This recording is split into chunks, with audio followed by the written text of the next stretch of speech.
In the unforgiving territory of Montana, where justice was often decided by the fastest gun rather than the fairest trial, the town of Pine Ridge had become a place where honest folks learned to keep their heads down and their mouths shut. But three women were about to prove that sometimes courage doesn't come from the barrel of a gun. It comes from an unbreakable spirit that refuses to bow to evil, no matter the cost. This is the story of Emma Carter, Sarah Mitchell, and Rebecca Thompson, three ordinary women who made an extraordinary choice. When the notorious Morrison gang took control of their town through fear, intimidation, and corruption, these women did something that no one else dared to do. They fought back. What you're about to witness is one of the most dramatic confrontations in frontier history. A moment when three women standing on the gallows, with nooses around their necks, used their final breaths not to beg for mercy, but to expose the truth that would bring down an entire criminal empire. The year was 1883, and Pine Ridge was dying, not from drought or disease, but from the cancer of corruption that had infected every corner of their community. The sheriff was bought and paid for. The judge took his orders from outlaws. Even the mayor had sold his soul to men who ruled through violence and fear. But Emma, Sarah, and Rebecca had seen too much, lost too much, and suffered too much to stay silent any longer. They knew that speaking out would mean their deaths, but they also knew that staying silent would mean the death of everything decent and good in their town. Some say that heroism is about fearlessness, but these three women proved that real courage comes from being terrified and doing what's right anyway. They stood up to men who had killed for less, challenged a system that was designed to crush them, and faced their own execution with dignity that would shame their executioners.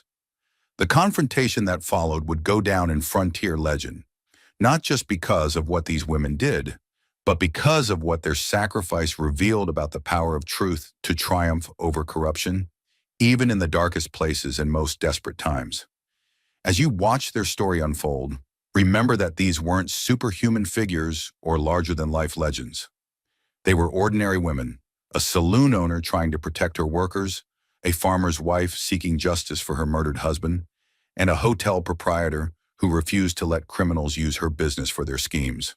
Their only weapons were their voices, their only shield was their integrity, and their only hope was that someone, somewhere, would have the courage to listen when they spoke the truth that needed to be heard. What happened on that gallows in Pine Ridge changed everything. Not just for the town, but for everyone who heard the story and understood that sometimes the most powerful force in the world is a person who has nothing left to lose except their silence. The trouble began on a Tuesday morning in late September when Blackjack Morrison rode into Pine Ridge with 12 men behind him and death in his eyes.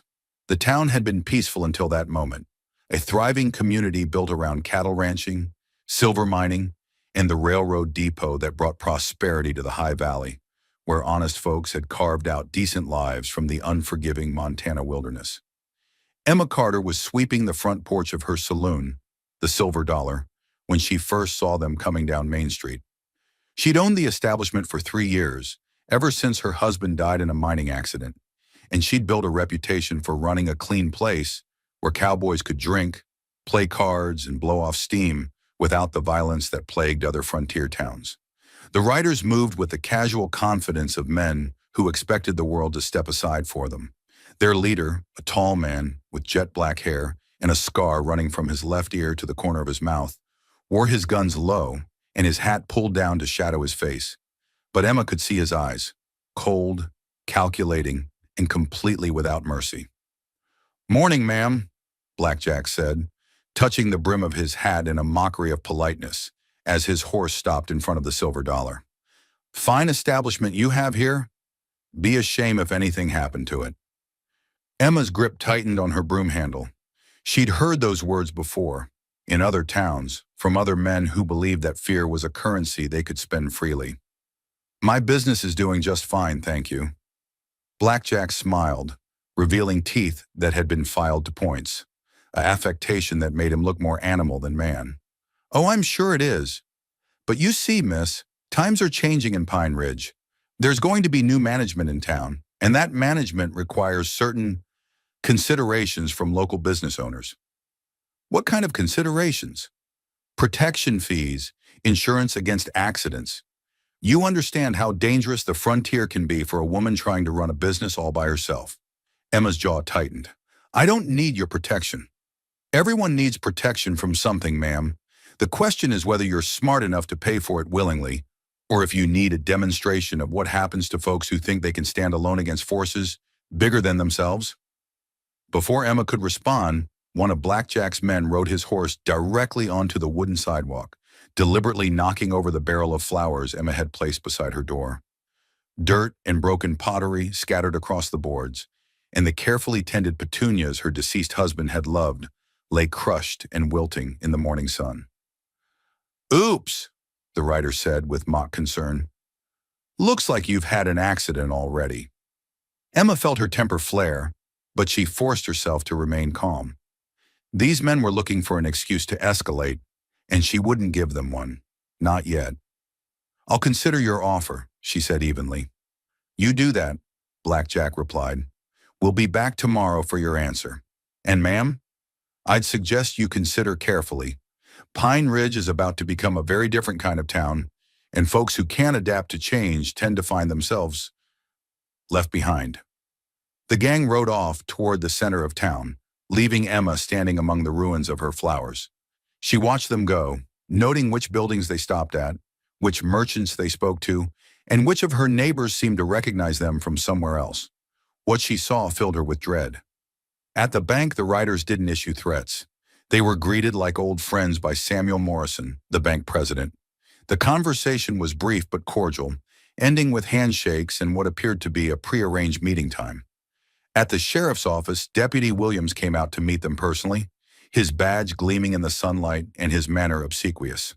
He handed Blackjack an envelope, received one in return, and nodded respectfully as the gang leader gave him what were clearly instructions. At the courthouse, Judge Harrison emerged from his chambers to speak with Blackjack privately on the steps, their conversation conducted in whispers that no one else could hear. When it ended, the judge's face was pale but resigned, and he hurried back inside without meeting anyone's eyes. Emma realized with growing horror that the Morrison gang hadn't just arrived in Pine Ridge. They'd been expected. The corruption had already taken root in the highest levels of government, law enforcement, and finance. The town was being sold out from within by the very people trusted to protect it. But it was what happened at the Mitchell farm that turned Emma's dread into determination. Sarah Mitchell had been Emma's friend since childhood. They'd grown up together, attended the same one-room schoolhouse, and stood as each other's maids of honor when they married their respective husbands. Sarah's husband, Tom, was a good man who worked hard to provide for his family and contributed to the community through the volunteer fire brigade and the church building fund.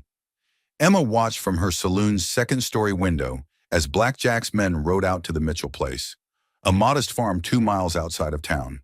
She couldn't see details from that distance, but she could see smoke rising from the direction of their barn, and she could hear Sarah's screams carrying on the wind. By the time Emma could saddle her horse and ride out to help, it was over. Tom Mitchell lay dead in his own yard, shot 3 times in the chest. The barn was a smoldering ruin, along with the season's entire hay crop and the farm equipment Tom had spent years saving to buy. Sarah knelt beside her husband's body, her dress stained with his blood, her face a mask of grief and rage. They said he resisted, Sarah said when Emma tried to comfort her. Said he threatened them when they explained the new tax system for farmers. But Tom never threatened anyone in his life. He was trying to protect me, trying to protect our children. Where are the children now? I sent them to my sister in Colorado last month when the rumors started. Thank God they weren't here to see. Sarah's voice broke, but she forced herself to continue. Emma, they're going to destroy everything. Every decent person, every honest business, every family that won't submit to their demands. We can't let them win. What can we do? The sheriff's with them, the judge is with them, probably half the town council too. Sarah looked up at her friend with eyes that held no trace of the gentle farm wife she'd been that morning. We fight back. We find evidence of what they're doing, and we make sure the territorial authorities know about it. We make them pay for what they've done. That evening, Emma closed the Silver Dollar early and met with Sarah and Rebecca Thompson, the owner of Pine Ridge's only hotel. Rebecca had been approached by the gang that afternoon with an offer she couldn't refuse. They wanted to use her hotel as a base of operations, storing stolen goods in her rooms and using her restaurant to meet with local collaborators. I told them I needed time to consider, Rebecca said as the three women gathered in Emma's private quarters above the saloon. But I saw what happened to Tom Mitchell. I know what considering gets you in Blackjack Morrison's world. Emma poured coffee for all three women, her hands steadier than she felt. We need to be smart about this. They've got the law on their side, at least the local law, but if we can gather evidence of their crimes and get word to the federal marshals— Evidence of what? Sarah asked bitterly. Murder? They'll just claim Tom was resisting arrest. Extortion? The sheriff will say they're collecting legitimate taxes. Corruption? Who's going to believe three women against a judge, a sheriff, and a bank president? Rebecca leaned forward, her voice intense. Then we make them show their true faces. We force them to reveal themselves as the criminals they are, in front of witnesses they can't buy off or intimidate into silence. How? We refuse to cooperate, all of us, together. We make them demonstrate their protection services publicly so everyone can see what they really are. And when they do, we make sure there are people watching who can't be silenced. Emma felt her stomach clench with fear, but she also felt something else, a fierce determination that reminded her why she'd been able to keep the silver dollar running when other women would have given up. You're talking about making ourselves targets. We're already targets, Sarah replied. The only question is whether we die as victims or as witnesses to the truth. Rebecca nodded grimly. I've been writing to my cousin in the territorial capital. He works for the Federal Marshal Service. If we can hold out long enough, if we can gather enough evidence and stay alive long enough to present it, we can bring down the whole network, Emma finished. Not just here in Pine Ridge, but everywhere they've been operating. The three women looked at each other across the small table, understanding the magnitude of what they were discussing. They were planning to declare war on men who killed without conscience, in a town where the legal system had already been purchased, with no guarantee that help would arrive before they were silenced permanently. But they also understood that surrender wasn't really an option. Blackjack Morrison and his gang weren't interested in peaceful coexistence. They wanted total control, absolute submission, and the complete destruction of anyone who might threaten their authority. All right, Emma said finally. We do this together. We document everything, we resist everything, and we make them show their true faces to the world. Together, Sarah agreed, her voice steady despite the tears that still glistened in her eyes when she thought of Tom. Together, Rebecca confirmed, reaching out to clasp both women's hands. Outside the silver dollar, Pine Ridge settled into uneasy sleep under a sky full of stars that seemed unusually dim, as if even the heavens understood that something fundamental had changed in the valley. The town that had been a beacon of civilization in the wilderness was about to become a battleground between good and evil, between courage and corruption, between three women who refused to be silenced and a criminal empire that had never encountered resistance it couldn't crush. What none of them knew as they made their pact in the lamplight of Emma's parlor was that Blackjack Morrison had already decided they would all hang for their defiance. The only question was whether they would die as martyrs to a lost cause or as the catalyst for justice that would finally come to Pine Ridge. The war for the soul of their town was about to begin, and it would be fought not with guns and violence, but with something far more dangerous to men like Blackjack Morrison. The truth, spoken by women who had nothing left to lose. The next morning brought news that made Emma's blood run cold.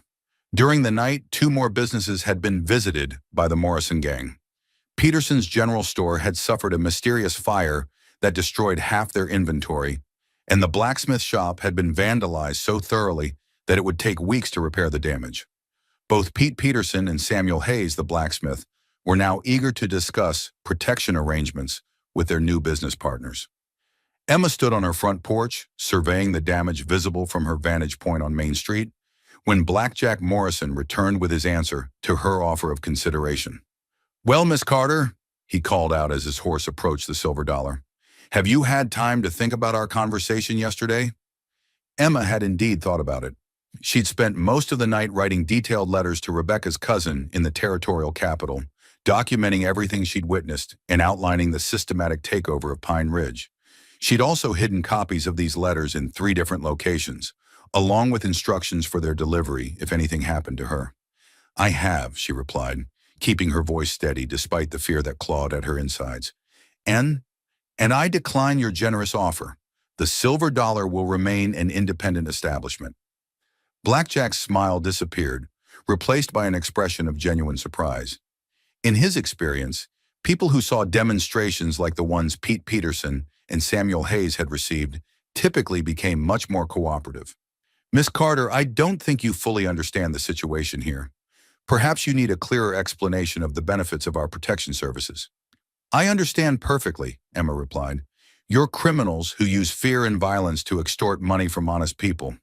What I don't understand is why you think I'd be foolish enough to pay for the privilege of being robbed." The silence that followed was so profound that Emma could hear her own heartbeat. Blackjack's men shifted in their saddles, hands moving instinctively toward their weapons. This wasn't the response they'd expected.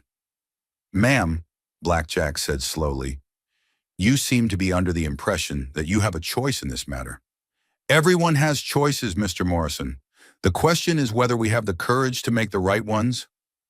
Blackjack dismounted and walked slowly toward the porch, his spurs jingling with each step. When he reached the bottom of the stairs, he stopped and looked up at Emma with eyes that held no trace of human warmth. "You know my name. I know what you are. And what am I, Miss Carter? A parasite. A coward who preys on decent people because you're too worthless to build anything of your own." Emma had crossed a line, and everyone present knew it. Blackjack's hand moved to his gun, and for a moment she thought he might draw on her right there in broad daylight, but instead he smiled that terrible filed-tooth smile and shook his head. "You're going to regret those words, Miss Carter. Before this day is over, you're going to beg me for the chance to reconsider my offer." He remounted his horse and rode off without another word, but Emma could see the fury in his posture and the way his men looked back at her with expressions that promised violence. She'd just declared war on the Morrison gang, and she had no illusions about what that meant. An hour later, Sarah Mitchell arrived at the Silver Dollar with news that confirmed Emma's worst fears. "They came to the farm again," Sarah said, her face pale but determined. "3 of them this time, led by a man they called Snake Williams. They said since I was now a widow with no man to protect me, I'd need to make special arrangements for my safety." "What kind of arrangements?" "Marriage. To Snake Williams. He said it was the only way to guarantee that nothing else would happen to the farm or to me." Emma felt sick. "Sarah, you can't—" "I told him I'd rather die first." Sarah's voice was steady, but Emma could see the terror she was trying to hide. "He said that could be arranged too, but it would be a shame since I was still young enough to be useful to the right kind of man. We need to get you somewhere safe." "There is nowhere safe, Emma, not anymore. They own this town now, remember? The sheriff works for them, the judge works for them, even the mayor is taking their money. Where exactly am I supposed to go?" Before Emma could answer, Rebecca Thompson burst through the door of the saloon, her usually immaculate appearance disheveled and her eyes wild with panic. "They're in my hotel," she gasped, struggling to catch her breath. "Blackjack and 4 of his men. They've taken over the entire 2nd floor and they're using my guest rooms to count money and divide stolen goods." Emma helped Rebecca to a chair and poured her a glass of water. "Did they threaten you?" "Worse. They thanked me for my cooperation and paid me for a month's lodging in advance.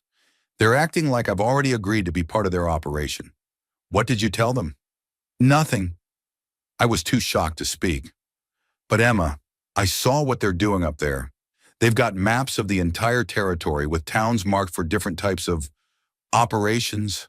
Some are marked for robbery, some for takeover, some for—" Rebecca's voice broke. "Some are marked for elimination." Emma felt a chill run down her spine. "Elimination? Towns that refuse to cooperate. Places where the local authorities can't be bought or intimidated. They have a systematic plan for destroying communities that won't submit to their control." Sarah leaned forward. "Is Pine Ridge marked for elimination?" Rebecca nodded grimly. "Not yet. We're still listed as a takeover target. but there are notes about resistant elements that need to be dealt with. Emma realized they were running out of time. Whatever they were going to do, it had to be soon, before the gang decided that Pine Ridge was more trouble than it was worth. "Rebecca, that cousin of yours in the territorial capital, when is the next stagecoach?" "Tomorrow morning, but Emma, even if I could get a letter to him, it would take weeks for federal marshals to arrive." "We don't have weeks." "Then we make sure they have something to find when they get here," Emma said grimly. "We document everything. We get written testimony from other victims, and we make it impossible for the gang to claim they were operating legally." "How do we do that when the local law enforcement is working for them?" Emma was quiet for a moment, thinking through the possibilities. Then she smiled, a cold, determined expression that reminded both her friends why she'd been able to survive as a single woman running a business in frontier territory.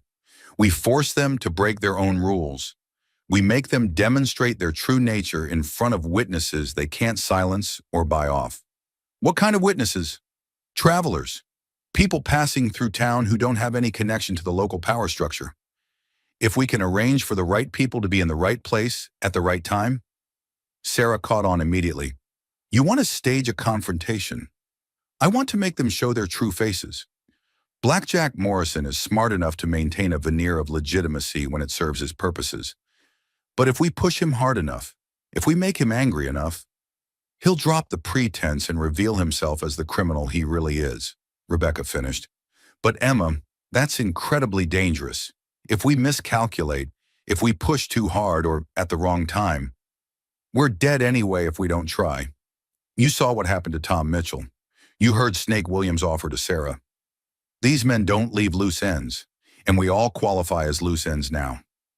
The three women spent the rest of the day planning their strategy. They would continue to resist openly, making it clear that they would not be intimidated or bought.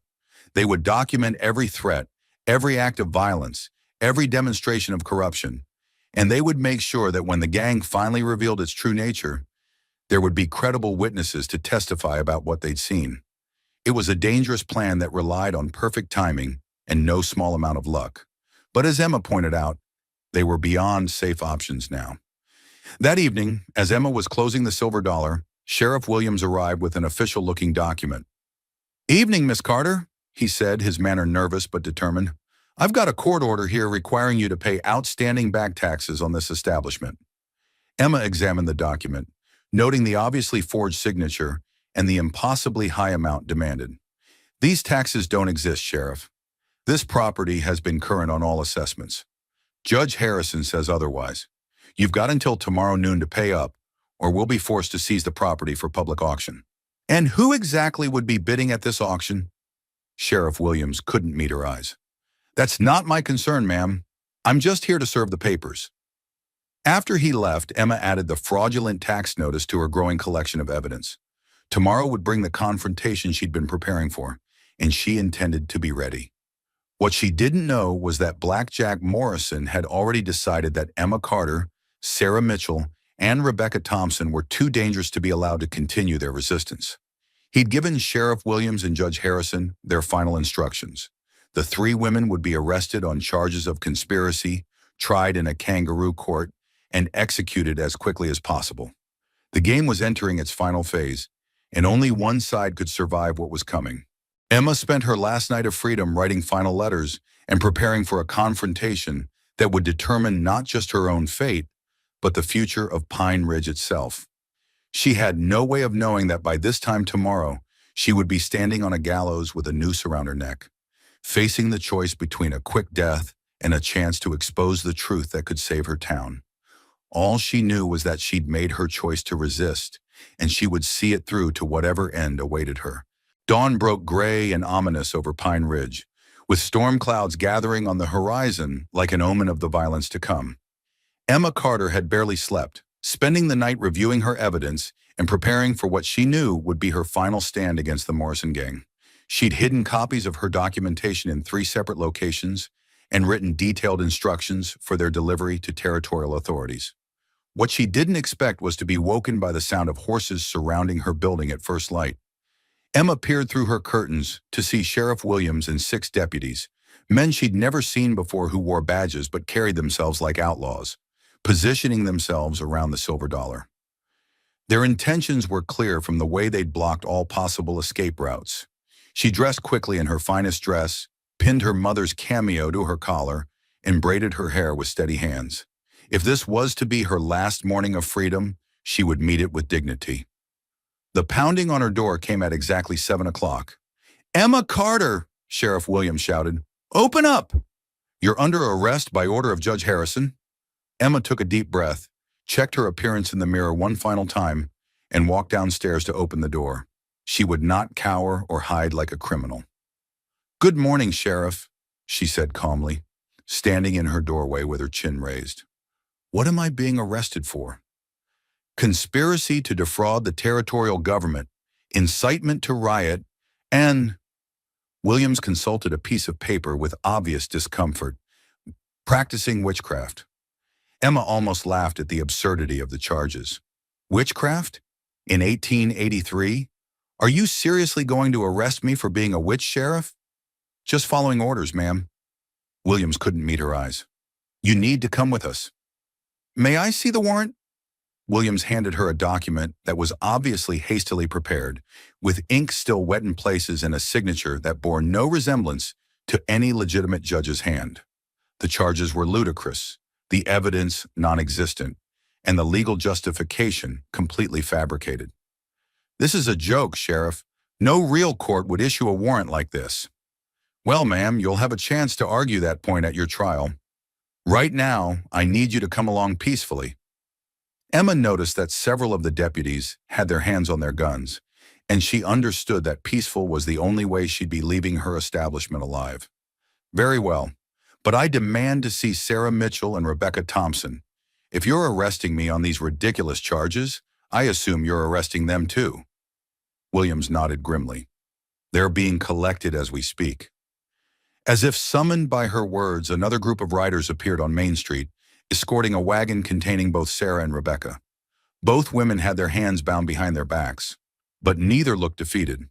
Sarah's eyes blazed with anger, while Rebecca maintained the dignified composure that had made her such a successful businesswoman.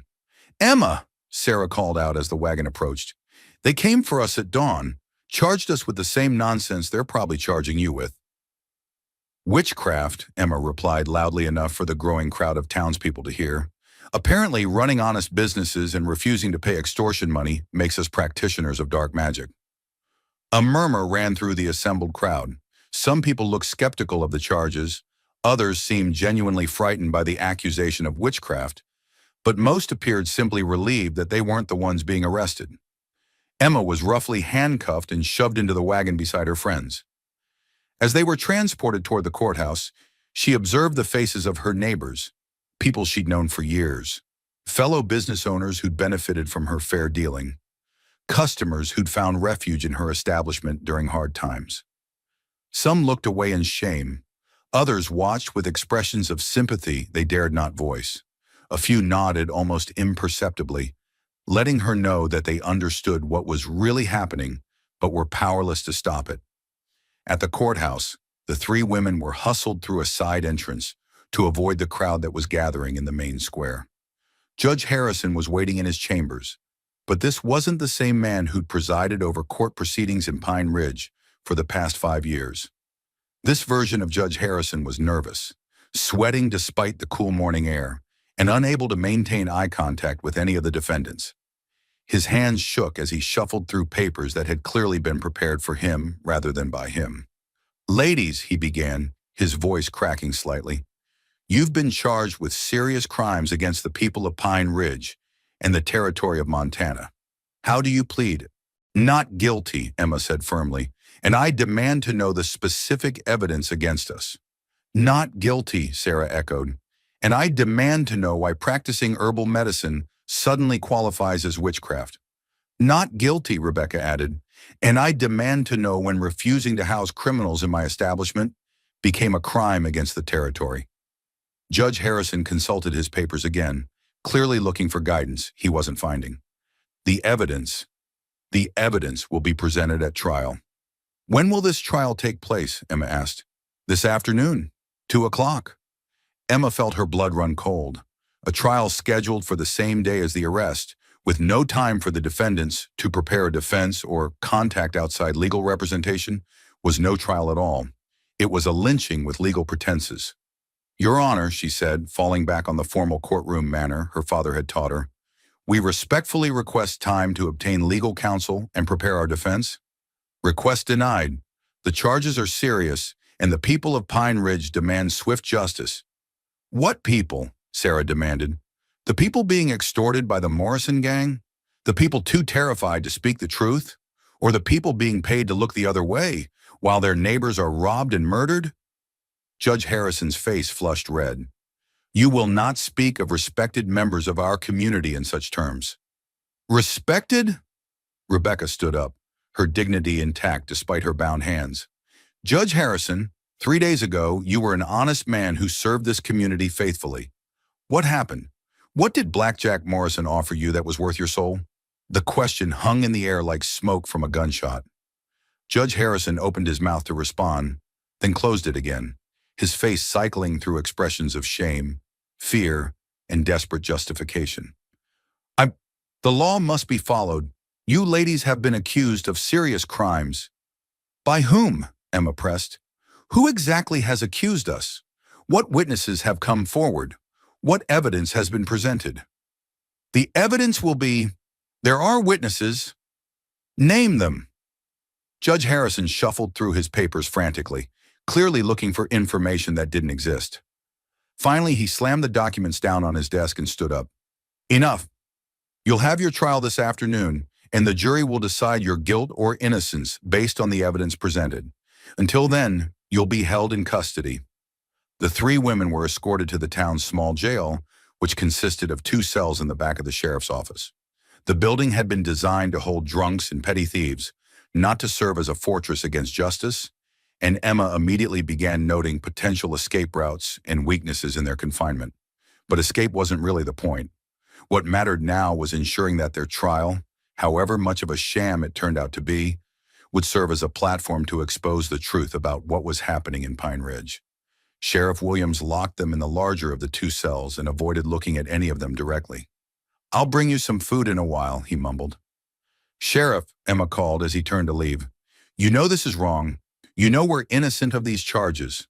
Williams stopped but didn't turn around. "I know a lot of things, Miss Carter, but knowing and being able to do something about it are 2 different things." "There's always a choice, Sheriff, even when it seems like there isn't. Not when that choice means your family gets visited by Snake Williams in the middle of the night. Not when it means your children don't come home from school one day." Williams' voice was barely a whisper. "I'm sorry, ladies, I truly am. But I've got a wife and 3 kids, and I won't make them pay for my conscience." After he left, the 3 women sat in their cell and planned their strategy for the afternoon's trial. They knew they couldn't win.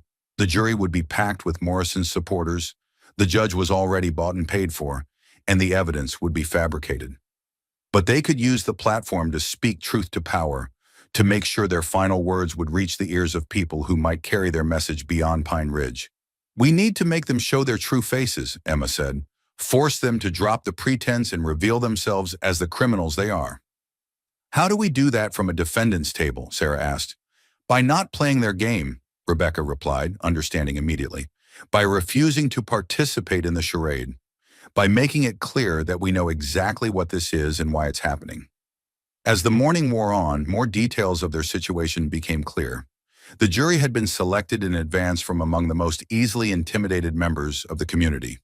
The prosecutor was a lawyer from Billings who specialized in quick convictions and had never lost a case involving charges of witchcraft or conspiracy. Most telling of all, Blackjack Morrison himself would be serving as the primary witness against them. When Sheriff Williams brought them lunch, a meager meal of bread and water that served more as intimidation than sustenance, Emma asked him about the unusual arrangements. "Since when does the territorial court allow criminal gang leaders to serve as prosecution witnesses?" "Since Judge Harrison says they can," Williams replied. "Morrison's been sworn in as a special deputy for the purposes of this case." Emma almost laughed at the brazenness of it. "A special deputy? The man is a known outlaw with a price on his head in 3 territories." Not according to his paperwork. According to his credentials, he's a licensed peace officer working undercover to infiltrate criminal organizations.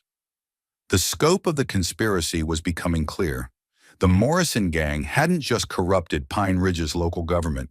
They'd created an entire false legal framework to justify their actions. They had forged documents, false identities, and manufactured evidence that would allow them to operate with apparent legitimacy. But they'd made one crucial mistake. They'd assumed that Emma, Sarah, and Rebecca would be too frightened or too ignorant to expose the deception. They were about to learn how wrong that assumption was. As 2 o'clock approached, and they heard the sounds of a crowd gathering outside the courthouse, Emma felt a strange sense of calm settle over her. She'd done everything she could to prepare for this moment. The evidence was hidden, the letters were written, and the truth was documented. Now all that remained was to speak that truth with such force and clarity that even Blackjack Morrison's carefully constructed lies couldn't drown it out. "Whatever happens in there," Emma said to her friends as they heard footsteps approaching their cell, "we tell the truth, all of it. We make them work for their conviction, and we make sure everyone in that courtroom understands exactly what kind of justice they're witnessing." "Together," Sarah agreed. "Together," Rebecca confirmed. The cell door opened, and Sheriff Williams stood there with shackles in his hands and regret written across his face. "Ladies," he said quietly, "it's time." The courthouse was packed beyond capacity when Emma, Sarah, and Rebecca were led in shackles through the main entrance. Every seat was filled, with standing room only along the walls and even in the aisles.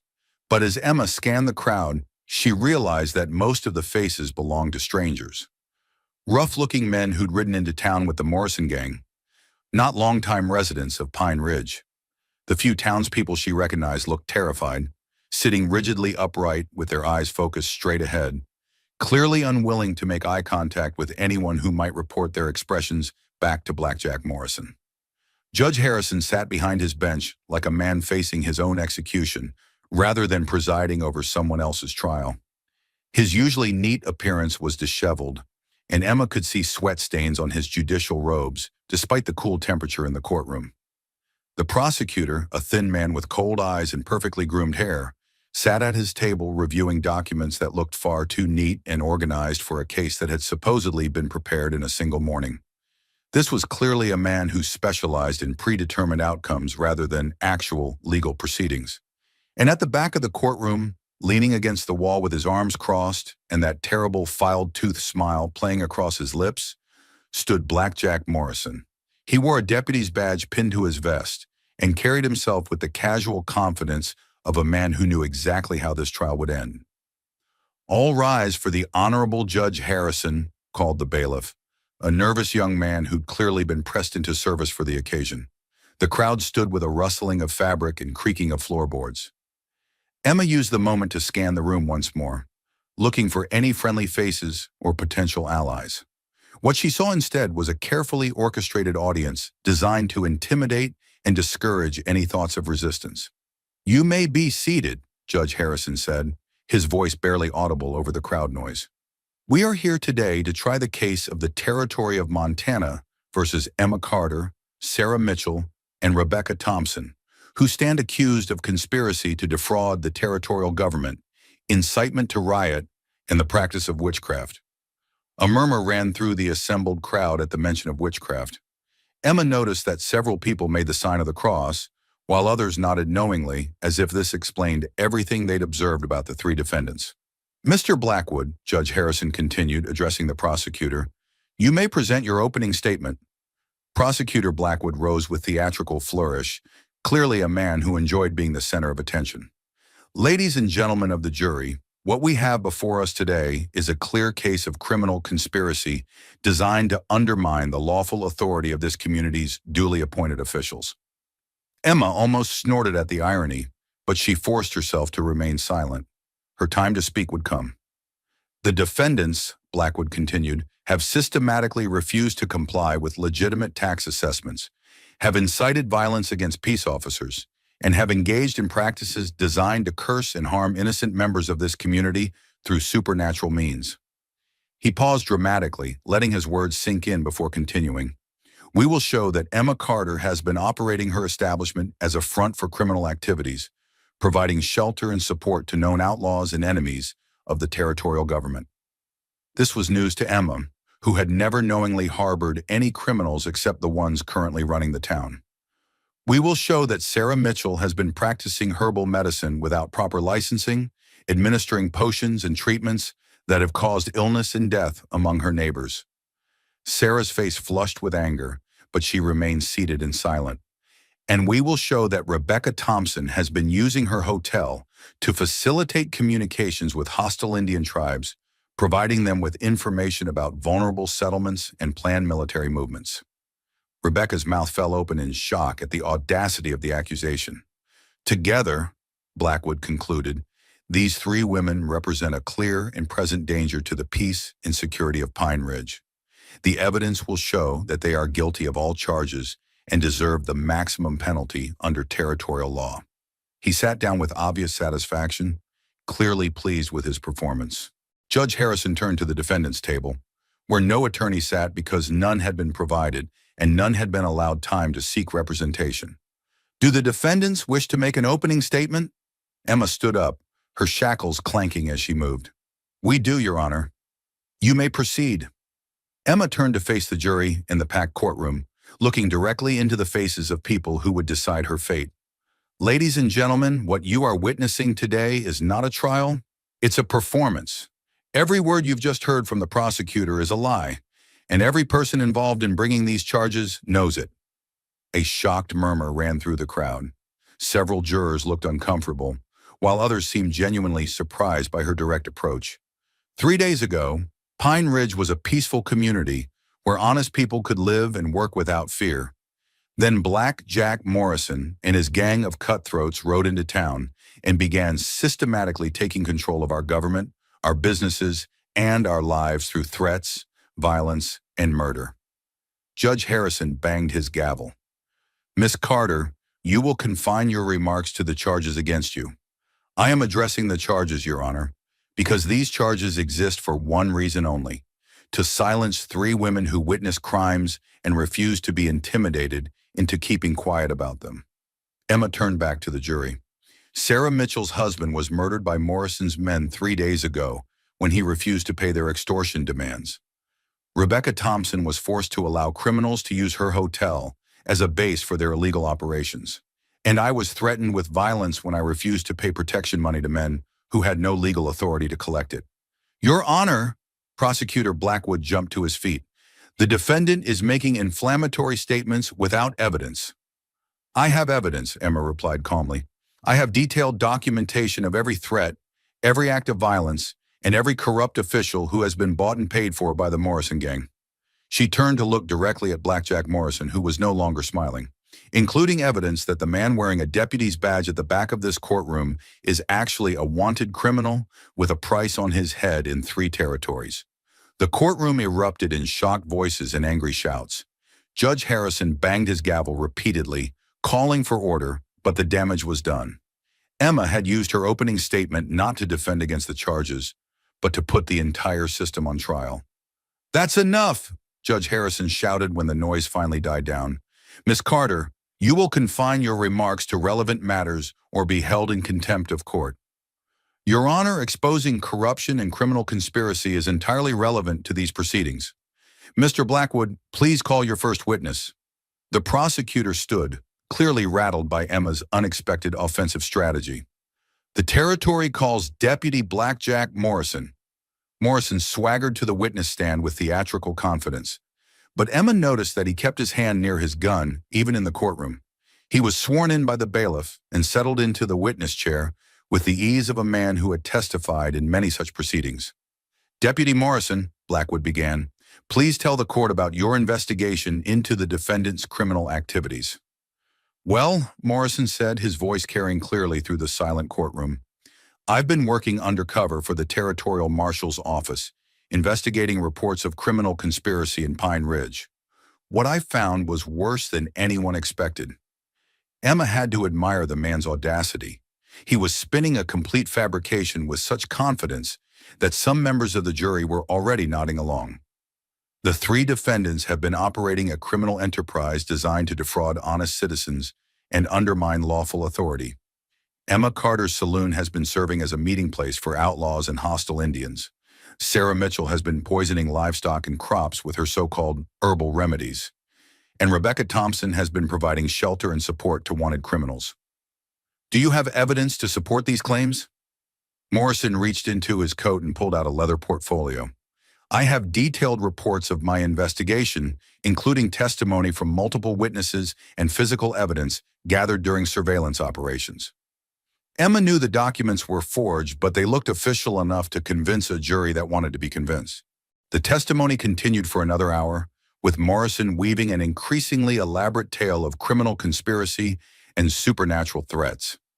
He claimed to have witnessed Sarah performing unnatural rituals over sick animals, to have seen Rebecca meeting secretly with painted savages behind her hotel, and to have observed Emma entertaining known desperados and murderers in her establishment. When Blackwood finished his direct examination, Judge Harrison asked if the defense had any questions for the witness. Emma stood up once again. I do have a few questions, Your Honor. Proceed. Emma walked as close to the witness stand as her shackles would allow, looking directly into Morrison's cold eyes. Deputy Morrison, you testified that you've been working undercover for the Territorial Marshal's office. Can you provide documentation of your appointment to that position? Morrison's smile faltered slightly. That information is classified for security reasons. I see. Can you tell us the name of your supervising officer? That's also classified. How convenient. Can you tell us where you were stationed before coming to Pine Ridge? Morrison hesitated for just a moment before answering. Kansas. I was investigating cattle rustling operations along the territorial border. Emma smiled. She'd been hoping he would make exactly that claim. Which county in Kansas? Dodge County. And who was the sheriff there who can verify your service? Sheriff Williams, John Williams. Emma turned to address the jury. Ladies and gentlemen, I happen to know that there is no Sheriff John Williams in Dodge County, Kansas. The actual sheriff there is a man named Samuel Barnes, who has held that position for over 10 years. Morrison's face flushed with anger. You're mistaken, Miss Carter. Am I? I also happen to know that Black Jack Morrison is wanted for murder in Colorado, cattle rustling in Wyoming, and bank robbery in Nebraska. There are federal warrants for his arrest in all three territories. Your Honor! Prosecutor Blackwood jumped to his feet. The defendant is making accusations without evidence. I have evidence, Emma replied, hidden in 3 separate locations around Pine Ridge, including copies of federal wanted posters and correspondence with territorial authorities documenting this man's real identity and criminal history. The courtroom erupted again, but this time the noise was different. Instead of shock and confusion, there were angry voices demanding to know if what Emma was saying was true. Morrison's hand moved toward his gun, but he caught himself and forced his arm back to his side. The mask was slipping, and everyone in the courtroom could see it. Judge Harrison banged his gavel desperately. Order! Order in the court! Emma pressed her advantage. Deputy Morrison, is it true that you and your men murdered Tom Mitchell 3 days ago when he refused to pay your extortion demands? That's a lie. Is it true that you've been systematically corrupting local officials through bribery and threats? Your Honor, I don't have to listen to these false accusations. Is it true that your real name is Martin Cole and that you've been using the alias Black Jack Morrison to avoid federal arrest warrants? Morrison exploded out of the witness chair, his hand now openly reaching for his weapon. You lying witch! He caught himself just in time, but the damage was done. Everyone in the courtroom had seen the real Black Jack Morrison, not the calm, professional peace officer he'd been pretending to be, but the violent criminal he actually was. Judge Harrison banged his gavel frantically. Recess. We'll take a 30-minute recess. As the courtroom slowly cleared, Emma caught the eye of several jurors who were looking at Morrison with new suspicion. Her strategy was working. She wasn't going to win this trial. That had never been the goal. But she was going to expose the truth in such a public way that it couldn't be ignored or covered up. The real question now was whether she, Sarah, and Rebecca would live long enough for that truth to matter. The verdict was delivered at sunset, with the dying light casting long shadows across the courthouse steps where a crowd had gathered to hear the jury's decision. Emma, Sarah, and Rebecca stood in shackles before Judge Harrison, their faces calm despite knowing what was coming. The jury foreman, a nervous shopkeeper named Peters, who couldn't meet the defendant's eyes, read from a paper that shook in his hands. We, the jury, find the defendants Emma Carter, Sarah Mitchell, and Rebecca Thompson guilty on all charges of conspiracy, incitement, and witchcraft. A cheer went up from Morrison's men scattered throughout the crowd, but Emma noticed that the actual residents of Pine Ridge remained silent. Her strategy during the trial had worked. She'd planted enough doubt in people's minds that even those too frightened to speak up no longer believed in the legitimacy of these proceedings. Judge Harrison cleared his throat, his voice barely audible over the crowd noise. The defendants will be sentenced to death by hanging, to be carried out tomorrow at noon in the town square. Emma felt Sarah stiffen beside her, heard Rebecca's sharp intake of breath, but she herself felt only a cold clarity. They'd known this was coming from the moment they'd chosen to resist. Now the only question was whether they could use their final hours to complete what they'd started. Your Honor, Emma said, her voice carrying clearly across the courthouse steps, we request the right to make final statements before our execution.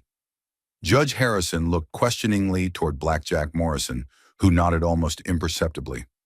Granted, you'll have 5 minutes each before the sentence is carried out. That night, the 3 women were held in the jail under heavy guard. Morrison had stationed 6 of his men around the building, clearly taking no chances that someone might attempt a rescue or that the prisoners might try to escape. But escape was the furthest thing from Emma's mind. She spent the night writing her final letter, not to territorial authorities this time, but to the people of Pine Ridge themselves. It was a letter that documented everything she'd witnessed, named every collaborator, and outlined exactly how the Morrison gang had systematically corrupted their town. When she finished writing, she carefully folded the letter and hid it in the lining of her dress. If she was going to die on that gallows, she was going to make sure her final words carried the maximum possible impact. Sarah spent the night praying, not for rescue or reprieve, but for the strength to speak truth in her final moments. She thought of her murdered husband, Tom, and of the children she'd sent away to safety, and she found comfort in knowing that her death might prevent other families from suffering the same loss. Rebecca used her time to review everything she'd observed about the gang's operations, memorizing names, dates, and details that she could reveal in her final statement. As a businesswoman, she understood the power of specific, verifiable information, and she intended to make her last words count. Dawn came too quickly, bringing with it the sound of hammering as Morrison's men constructed a gallows in the center of Pine Ridge's main square. Emma watched through the small jail window as a crowd began to gather, some drawn by morbid curiosity, others by Morrison's men who wanted to ensure a good audience for the gang's demonstration of power. At 11 o'clock, Sheriff Williams arrived to escort them to their execution. His face was ashen, and his hands shook as he unlocked their cell. Ladies, he said quietly, I want you to know that I'm sorry. This isn't justice, and everyone knows it. It's all right, Sheriff, Emma replied gently. You're doing what you have to do to protect your family. We understand. Williams looked like he might break down completely. If there was any way, if I could. There is something you can do, Sarah said suddenly. When this is over, when they think they've won, remember what you witnessed here. Remember that 3 innocent women died because good people stayed silent. And remember, Rebecca added, that silence in the face of evil is just another form of collaboration. The walk to the gallows felt both endless and far too short. Main Street was lined with spectators, and Emma used the opportunity to scan the crowd one final time. She saw faces she recognized, people who'd known her for years, who'd drunk in her saloon and trusted her judgment, who were now watching her walk to her death. But she also saw something else. Anger. Not the righteous anger of citizens witnessing justice, but the sullen, helpless anger of people who knew they were witnessing murder but felt powerless to stop it. The gallows stood in the center of the square like a monument to Morrison's power. It was crudely built but functional, with 3 nooses hanging from the cross beam and a trapdoor mechanism that would ensure a quick drop. At least Morrison wasn't planning to torture them. Blackjack Morrison himself stood beside the gallows, having appointed himself as the executioner. He wore his deputy's badge prominently and carried himself with the bearing of a man performing his official duty, but Emma could see the cruel satisfaction in his eyes. This was personal for him now. A crowd of nearly 200 people had gathered in the square, held back by Morrison's men, who formed a loose perimeter around the execution site.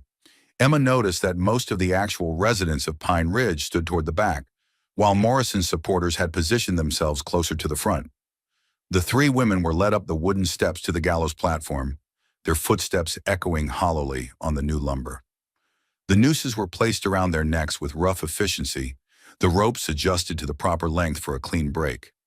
Morrison stepped forward to address the crowd, his voice carrying clearly across the silent square.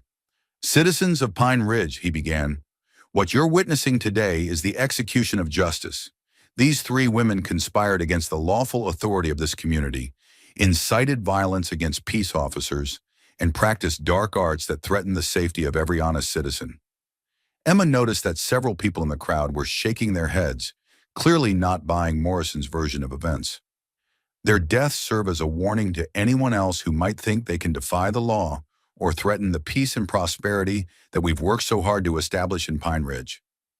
Morrison turned to face the condemned women. "Do any of you have final words before the sentence is carried out?" Emma stepped forward as far as the noose would allow. "I do." The crowd fell completely silent, and Emma felt the weight of every eye in the square focused on her. This was her moment, her final chance to speak truth to power and expose the corruption that had infected her town. "People of Pine Ridge," she began, her voice strong and clear, "you all know me. You know that I've lived among you for years, that I've run an honest business, that I've helped my neighbors in times of trouble. You know that I'm not a witch, a criminal, or a conspirator." Murmurs of agreement rippled through parts of the crowd. "What I am is a witness to the systematic destruction of everything decent and lawful in our community. The man standing beside me wearing a deputy's badge is actually a wanted criminal named Martin Cole, also known as Blackjack Morrison. He and his gang have murdered, extorted, and corrupted their way into control of Pine Ridge." Morrison's face flushed with anger, but he didn't interrupt. He was confident enough in his power to let her speak, knowing that dead women tell no tales. "Sheriff Williams has been threatened into compliance. Judge Harrison has been bought or intimidated into serving their interests. Mayor Henderson and Banker Morrison are taking their money, and now they're executing three innocent women to send a message that resistance will not be tolerated." Emma pulled the letter from her dress and held it high so everyone could see it. "This document contains detailed evidence of their crimes, including names, dates, and specific incidents. I've hidden copies in 3 locations around town, with instructions for their delivery to territorial authorities." A shocked murmur ran through the crowd. Several of Morrison's men moved toward the gallows, but Morrison held up a hand to stop them. "After we're dead," Emma continued, "they'll search for this evidence and probably destroy what they find. But the truth has a way of surviving even the most determined efforts to bury it." She looked directly at Morrison. "You can kill us, but you can't kill what we know, and you can't silence everyone who's witnessed your crimes." Morrison stepped forward, his composure finally cracking. "Enough! You've had your say, witch. Time to—" "My turn," Sarah interrupted, stepping forward with the noose tight around her neck. "People of Pine Ridge, look at my dress. Look at these stains." She gestured to the dark spots on her skirt that everyone could see. "This is my husband's blood. Tom Mitchell was murdered 3 days ago by these men when he refused to pay their extortion demands. They shot him down in his own yard, then burned our barn to make their point clear." Her voice broke with emotion, but she forced herself to continue. "They offered to let me live if I'd marry one of them. Snake Williams, the man standing there by the rope. They said it was the only way to guarantee my safety." Sarah looked directly at Williams, who shifted uncomfortably under her gaze. "I told them I'd rather die first. Apparently, they decided to grant that request." Morrison stepped toward her. "That's enough lies from—" "Rebecca Thompson," Rebecca announced loudly, claiming her right to speak. owner of the Pine Ridge Hotel and witness to criminal conspiracy. She addressed the crowd with the same calm authority she'd used to run her business. For the past week, these men have been using my hotel to count stolen money, divide up loot from their robberies, and plan their next crimes. I've seen maps marking towns throughout the territory for different types of criminal operations. I've heard them discussing how to eliminate resistant elements in communities that won't submit to their control. She paused, letting her words sink in before delivering her final blow. And I've seen correspondence proving that this criminal organization extends far beyond Pine Ridge. They have similar operations in at least 6 other towns, all following the same pattern. Corrupt the local authorities, eliminate the honest officials, and rule through fear. Morrison had heard enough. "String them up," he shouted to his men. "Now!" But before his men could reach the trap-door lever, a new voice rang out across the square. "I wouldn't do that if I were you, Morrison." Every head in the crowd turned toward the source of the voice. Riding into the square from 3 different directions came federal marshals, at least 20 of them, all armed and all wearing the unmistakable authority of territorial law enforcement. The lead marshal, a tall man with graying hair and steely eyes, rode directly up to the gallows platform. "I'm Marshal Robert Hayes, and you're all under arrest for murder, kidnapping, extortion, and conspiracy against the territorial government." Morrison's hand moved toward his gun, but he was surrounded and outnumbered. His men looked to him for orders, but even Blackjack Morrison wasn't foolish enough to start a gunfight against federal marshals in front of 200 witnesses. "This is a legal execution," Morrison protested. "These women were tried and convicted by a proper court." "This court had no jurisdiction over federal crimes," Marshal Hayes replied calmly. "And these women are federal witnesses whose testimony is required in our investigation of your criminal organization." He gestured to his men. "Cut them down." As the nooses were removed from their necks, Emma felt her knees buckle with relief. They'd done it. They'd survived long enough for the truth to matter. But as she looked at Blackjack Morrison's face, she realized that while they'd won this battle, the war for Pine Ridge was far from over. Morrison was already calculating, planning, looking for his next move. The fight for justice was just beginning. The federal marshals had been watching Pine Ridge for weeks, following leads from Rebecca's cousin in the territorial capital and building their own case against the Morrison gang. Marshal Hayes later explained that Emma's detailed letters had provided the final pieces of evidence they needed to obtain federal warrants and organize a coordinated response. "You 3 ladies saved more than just your own lives," Hayes told them as they recovered in Rebecca's hotel later that evening. "The evidence you gathered has given us what we need to shut down criminal operations in 6 different towns. This conspiracy was far larger than even we realized." Blackjack Morrison and 8 of his men were shackled and loaded into a prison wagon for transport to the territorial capital, where they would face federal charges carrying sentences of death or life imprisonment. The remaining gang members had scattered when the marshals arrived, but Hayes was confident they'd be captured within days. "What about the local officials who collaborated with them?" Emma asked. "Judge Harrison, Sheriff Williams, and Mayor Henderson will all face charges for corruption and conspiracy. Their trials will be held here in Pine Ridge, with a federal judge presiding and an untainted jury." "And Banker Morrison?" "Samuel Morrison was found dead in his office this morning, apparently by his own hand. He left a confession detailing the financial aspects of the gang's operations." Emma felt a complex mix of satisfaction and sadness. Justice was being served, but the cost to their community had been enormous. Over the following weeks, as federal investigators combed through every aspect of the gang's operations, the full scope of their criminal enterprise became clear. They'd been operating for over 3 years, moving from town to town, systematically corrupting local governments and eliminating anyone who threatened their control. Pine Ridge was to have been their permanent headquarters, a place where they could operate with complete impunity while expanding their reach throughout the Montana territory. Emma, Sarah, and Rebecca had disrupted those plans through their refusal to be intimidated. The trials that followed were swift and decisive. Blackjack Morrison was convicted on 17 counts of murder and sentenced to hang.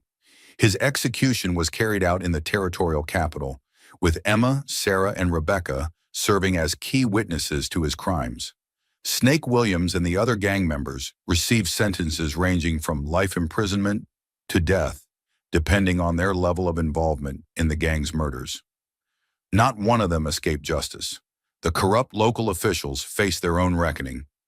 Judge Harrison was sentenced to 20 years in a federal prison for accepting bribes and perverting justice. Sheriff Williams received 10 years, with the judge noting that his cooperation with federal investigators and his obvious remorse had influenced the lighter sentence. Mayor Henderson was removed from office and sentenced to 5 years, but he was allowed to serve his time in the territorial prison rather than a federal facility due to his minimal involvement in the gang's more serious crimes. New elections were held in Pine Ridge, with federal oversight ensuring their legitimacy. The town chose new leaders who were committed to honest government and the rule of law. Emma reopened the Silver Dollar, but she found that her experience had changed her perspective on what she wanted to do with her life. The saloon had been a good business, but it no longer felt like her true calling. "I've been thinking about what comes next," she told Sarah and Rebecca, as they sat on her front porch one evening, watching the sunset paint the mountains in shades of gold and purple. "What do you mean?" Sarah asked. "Marshal Hayes offered me a job with the Territorial Marshal Service, investigating corruption, helping other communities deal with situations like what we faced here." Rebecca smiled. "That sounds perfect for you, Emma. You have a talent for seeing through lies and getting to the truth. What about you two? What are your plans?" Sarah looked out at the mountains, her expression thoughtful. "I think I'm going to sell the farm and move to Colorado to be near my children. After everything that's happened, I want to focus on being a mother and grandmother." "And I," Rebecca said with a grin, "am going to run for mayor." Emma and Sarah stared at her in surprise. "Why not?" Rebecca continued. "Pine Ridge needs someone who understands how to run a business and who can't be bought or intimidated. I've got the experience, and after what we've been through, I think the voters will trust me to keep the town honest." Emma laughed. "You know what? I think you'd make an excellent mayor. Will you stay long enough to vote for me?" "Absolutely. And then I'm going to take Marshal Hayes up on his offer. There are other towns out there facing the same problems we faced, and maybe I can help them before it's too late." 3 months later, Emma pinned on a federal marshal's badge and rode out of Pine Ridge to begin her new career. Rebecca had won the mayoral election by the largest margin in the town's history, and Sarah had moved to Colorado to start her new life near her grandchildren. The 3 women stayed in touch through letters, sharing news of their different paths and the satisfaction of lives rebuilt on their own terms. They'd survived the worst that evil men could do to them, and they'd emerged stronger, more determined, and absolutely committed to ensuring that justice would prevail wherever they had the power to influence it. Emma's first assignment took her to a small town called Cedar Falls, where reports of corruption and criminal influence were beginning to sound disturbingly familiar. As she rode into town, she thought about the lessons she'd learned in Pine Ridge and the courage she'd found when everything seemed hopeless. She'd discovered that ordinary people had extraordinary power when they refused to be silenced, that truth had a strength that no amount of violence could overcome, and that sometimes the most important battles were fought not with guns, but with words spoken by people who had nothing left to lose except their integrity. The badge on her chest gleamed in the afternoon sun as she approached the main street of Cedar Falls. Somewhere in this town, honest people were being threatened by criminals who thought they could rule through fear. But they were about to learn what Blackjack Morrison had learned too late, that some people couldn't be bought, intimidated, or silenced. Emma Carter had found her calling, and she was ready to answer it. Years later, when people told the story of what happened in Pine Ridge, they would focus on different aspects of the tale. Some emphasized the courage of 3 women who faced death rather than submit to corruption. Others focused on the dramatic rescue and the trials that followed. But Emma always insisted that the real lesson was simpler, that justice doesn't happen automatically, that it requires people to stand up and fight for it, and that even in the darkest circumstances, truth has the power to triumph over evil, as long as someone is brave enough to speak it. The 3 women of Pine Ridge had spoken truth to power, and power had blinked first.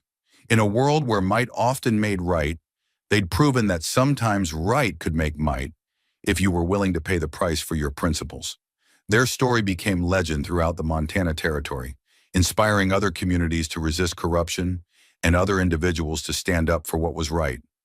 The gallows that had been built to silence them instead became a symbol of their victory, a reminder that evil could seem invincible right up until the moment it was exposed for what it really was. Emma, Sarah, and Rebecca had saved more than just their own lives that day in Pine Ridge. They'd saved the idea that ordinary people could make a difference, that justice was worth fighting for, and that sometimes the most powerful weapon against corruption was simply the refusal to remain silent in the face of evil. Their legacy lived on in every marshal who investigated corruption, every citizen who stood up to bullies, and every community that chose courage over compliance. They'd proven that heroes weren't always the ones with the fastest guns or the strongest fists. Sometimes they were just the ones who wouldn't stop telling the truth, no matter what it cost them. The West was a little bit more civilized because of what they'd done, and Pine Ridge remained a testament to the power of three ordinary women who'd done something extraordinary. They'd looked evil in the face and refused to blink. And so three ordinary women became legends, not through supernatural powers or mystical abilities, but through something far more powerful, the unwavering courage to stand for truth when everyone around them had chosen silence. Emma Carter, Sarah Mitchell, and Rebecca Thompson proved that real magic isn't found in potions or spells. It's found in the moment when people decide they'd rather die as free women than live as slaves to corruption. Their story reminds us that the greatest battles aren't always fought on distant battlefields, but in our own communities, against enemies who hide behind badges and legal documents. The charges of witchcraft that nearly cost them their lives were revealed for what they really were: the desperate attempt of criminals to destroy women who threatened their power. In the end, the only supernatural force at work in Pine Ridge was the transformative power of truth, spoken by people who refused to be intimidated. Emma went on to become one of the most respected federal marshals in the Montana Territory, investigating corruption and bringing justice to communities throughout the region. Her success inspired other women to pursue careers in law enforcement, gradually changing the face of frontier justice. Sarah found peace and happiness with her children and grandchildren in Colorado, but she never forgot the lessons learned in Pine Ridge. She became a powerful advocate for women's rights and frequently spoke about the importance of standing up to bullies, no matter how powerful they seem. Rebecca served 3 terms as mayor of Pine Ridge, transforming it into one of the most prosperous and well-governed towns in the territory. Her success proved that communities thrived when they were led by people of integrity rather than people who could be bought.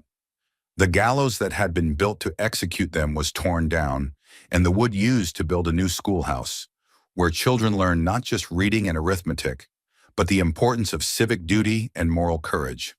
A plaque by the door read, "In memory of those who chose truth over safety." Their story spread throughout the frontier, becoming a legend that inspired resistance to corruption wherever it was told. People would say, "Remember Pine Ridge," when they needed courage to stand up to bullies or speak truth to power. The 3 women proved that heroism doesn't require superhuman strength or mystical powers. It only requires the decision to do what's right, even when doing right might cost everything. They showed that sometimes the most dangerous weapon against evil is simply the refusal to be silenced. In a time and place where justice was often decided by the fastest gun, Emma, Sarah, and Rebecca demonstrated that sometimes the mightiest weapon of all is a person who has nothing left to lose except their principles, and who refuses to lose those no matter what the cost. Their legacy reminds us that in every generation, in every community, there comes a moment when ordinary people must choose between comfort and courage, between safety and truth. The women of Pine Ridge chose courage and truth, and in doing so, they changed not just their own lives, but the lives of countless others who heard their story and found the strength to make the same choice.